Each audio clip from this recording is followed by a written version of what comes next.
অভিজ্ঞতার সাথে খেলতেছে গ্লাস কাপ না মাছের কি টান।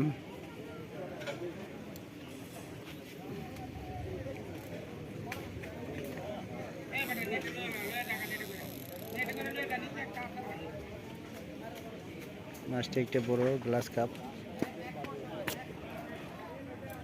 মাছটা অলরেডি ভেসে গেছে, শিকারে ভাইতে আনার জন্য অনেক খেলতেছে।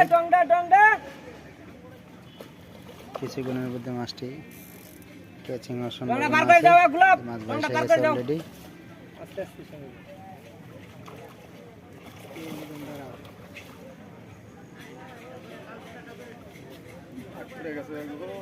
এই যে আলহামদুলিল্লাহ অবশেষে মাছটি ক্যাচিং হলো।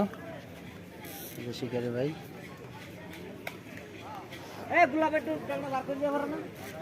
মোটামুটি ভালো সাইজ, আলহামদুলিল্লাহ।